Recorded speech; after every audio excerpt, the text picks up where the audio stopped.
Bonsoir à tout le monde. Ce soir pour les Jeudis du Wagon, on est avec Jonathan Azoulay qui est fondateur de Urban Linker. Et je vais le laisser se présenter et puis après on pourra lui poser des questions et échanger sur ce qu'il fait. Voilà. Donc je te laisse la parole. Ok, bonsoir à tous, merci de m'accueillir. J'ai suivi le projet du wagon depuis le tout début puisqu'on avait échangé avec Romain quand c'était encore juste une idée. Et j'avais été tout de suite hyper emballé parce que moi j'avais suivi de plus près, j'avais suivi avant ça l'idée équivalente américaine qui, je sais plus comment c'est, Dev Bootcamp. Le Dev Bootcamp, et on avait connu ça, pour revenir tout de suite à une anecdote sympa qui va vous faire vraiment plaisir, on avait connu ça parce qu'on avait eu une Française qui voulait rentrer en France avec son mari américain et qui nous avait envoyé son CV pour qu'on puisse lui trouver un job. Seulement le gars, il avait 3 mois d'expérience en Ruby en formation, plus peut-être 3 mois d'expérience en entreprise. Et donc mes gars l'ont mis dans la catégorie junior, mes consultants, et essayé de trouver un truc pour lui. Et en fait, on avait un poste pour une start-up de Paris qui recherchait un profil senior. Et je sentais que le gars, il avait un background, il s'était bien réorienté. La formation, j'ai senti qu'il y avait un truc sérieux. J'ai dit, on va quand même le tenter sur ce coup-là. Et il a explosé les tests du poste. Bonjour. Il a explosé les tests du poste en senior pour la start-up en question. Et ils sont venus vivre à Paris grâce à ça.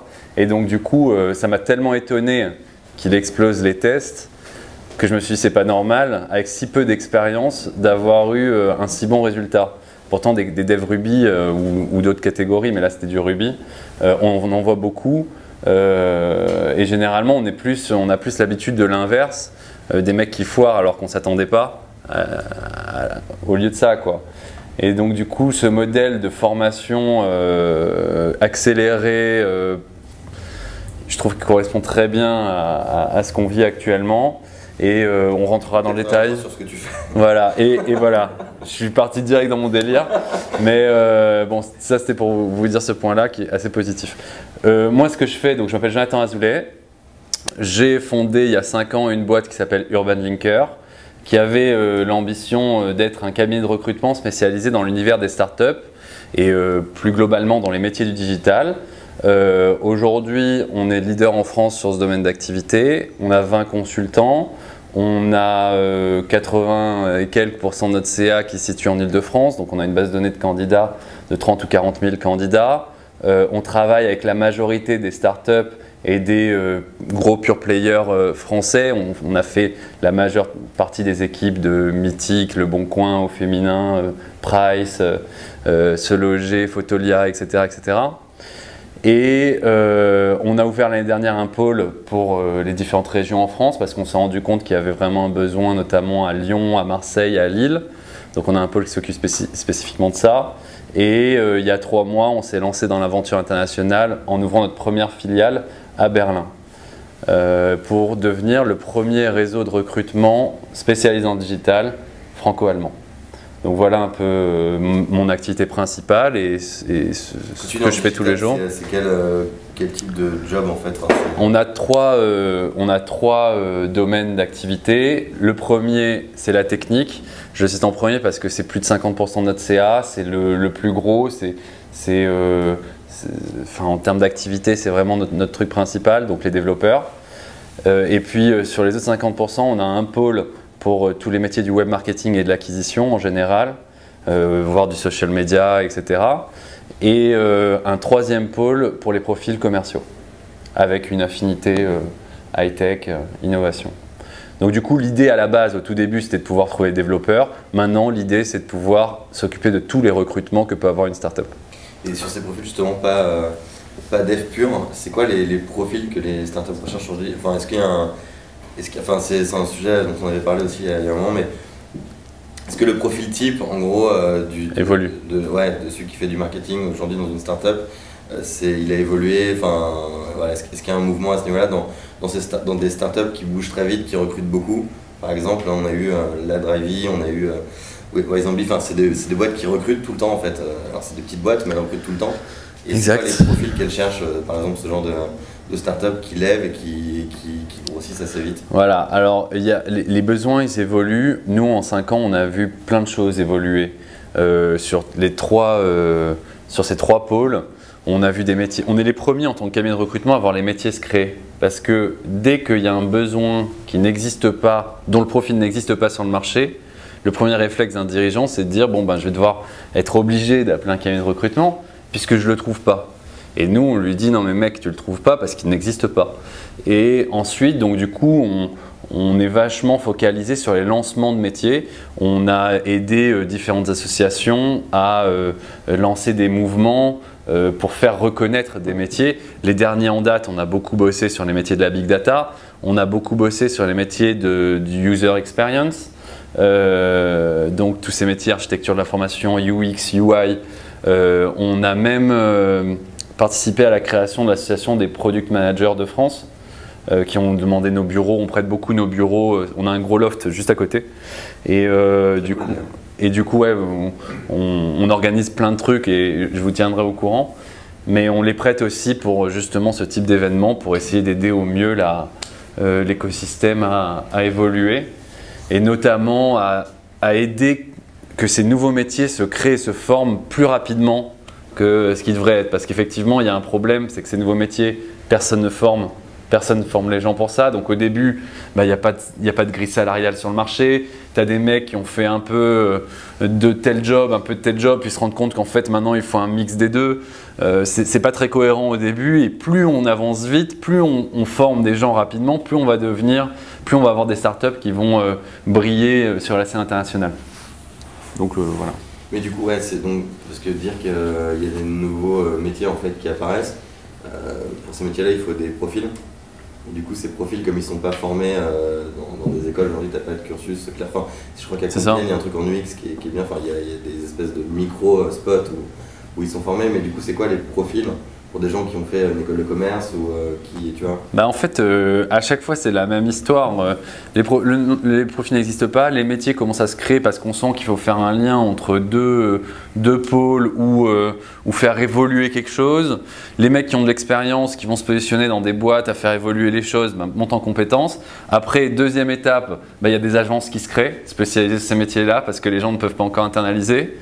Donc du coup, c'est ce qui se passe notamment avec l'UX où il y a quelques agences dans Paris qui ont une vraie spécialisation uniquement là-dedans, qui n'ont même pas de prod. Pareil pour la big data, qui sont en train après de se faire racheter par des agences plus grosses. Et au moment où il y a une certaine maturité, un premier niveau de maturité sur le marché, qu'est-ce qui se passe? Les grands comptes décident d'internaliser. Exactement ce qui s'est passé si on regarde à 3-4 ans, juste pour le métier de community manager. Il y a quelques années, ce métier n'existait pas. La première idée, ça a été de l'intégrer à d'autres métiers, de laisser à des gens de la communication. Ils ont testé, après ils ont filé à des gens du marketing. Après ils se sont dit non, c'est des journalistes qu'il faut. Après c'est du service client. Enfin, tout le monde y est passé avant qu'on se dise que c'est un vrai métier. Et la première étape quand on s'est dit que c'est un vrai métier, c'est d'aller voir une agence spécialisée dans les réseaux sociaux pour sous-traiter ce sujet-là. Et puis ensuite, ils ont recruté. Et puis maintenant, ils passent par nous pour recruter des bons profils directement en interne. Donc voilà, il y a des étapes. Et du coup, vous êtes, c'est quoi vos critères de sélection? Enfin, moi j'ai une question sur vraiment le côté diplôme. Parce qu'on a eu des intervenants qui nous ont souvent dit, des CEO qui nous disaient en fait nous, ce qu'on cherche, c'est des mecs intelligents. Enfin, t'as l'impression quand même que dans un certain milieu, vraiment de jeunes sociétés innovantes et tout, le diplôme, c'est un peu du bullshit. Non, pas du bullshit, mais enfin, ça permet d'ouvrir la porte, mais qu'après, avoir fait HEC, ça suffit pas forcément si t'es pas forcément créatif ou smart ou couteau suisse. Enfin. Alors je te dis un truc, moi je pense qu'il y a. Non, tu dis pas une connerie, mais je pense qu'il y en a pour tout le monde. Il y a eu un gros débat ces derniers mois sur le sujet, est-ce qu'il fallait continuer et juste adapter nos grandes formations, les écoles d'ingénieurs, les facs, etc. ou est-ce qu'il fallait créer des nouvelles types de formations qui permettent de s'adapter plus vite, comme les vôtres. Et en fait, j'ai même été par France Digital au Canada avec 30, ils ont demandé à 30 personnes de France qui connaissaient bien l'emploi et le digital et 30 personnes du Canada pour qu'on se rencontre et qu'on définisse un certain nombre d'actions à transmettre au président sur ce sujet-là, sur l'évolution de la formation.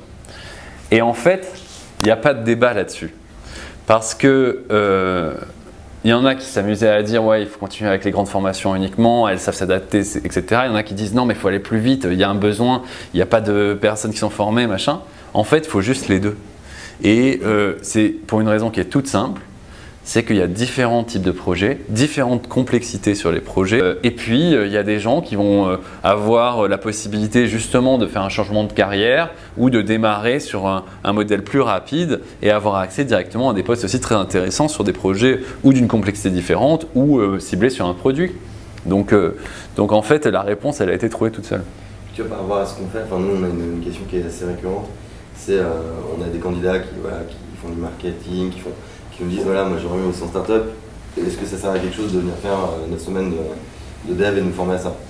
Et toi tu répondrais quoi à ça? Je sais pas quoi. Attends, vas-y, répète, en fait, c'est dans quel objectif? Des profils genre, qui sont issus, tu vois, je sais pas, du marketing ou qui ont été chefs de projet, mais qui n'ont aucune connaissance technique et qui en fait ont envie d'aller sur des boîtes plus innovantes, plus dynamiques, plus jeunes et tout. Enfin, donc elles veulent un background un peu technique. Ouais, et qui me demandent si c'est pertinent en fait d'avoir d'avoir un gros background tech. Je peux me répondre que c'est ça. Je peux reformuler la question. Juste, si tu veux, si ouais. Par exemple, il y avait Drive la semaine dernière, il nous disait sur le produit, par exemple, on privilégie des candidats aussi qui ont un profil technique, qui touchent au code et tout, parce que ça peut être des mecs qui vont pouvoir implémenter des features pour les montrer aux clients, faire des tests. Ou en gros, est-ce que toi tu constates aussi dans les profils, dans le web marketing, dans le produit, dans différents postes, un besoin de plus en plus technique ouais. De toucher au code, de comprendre les devs, ce genre de choses? Exactement. Il y a une tendance vraiment ouais, il y a une technisation du marketing qui est nette. En fait, on est en train de diviser même carrément différentes notions du web marketing. Oui, qui font vraiment du gros hacking, qui vont faire vraiment des petits algos, des choses comme ça, et d'autres qui vont rester sur un truc plus traditionnel.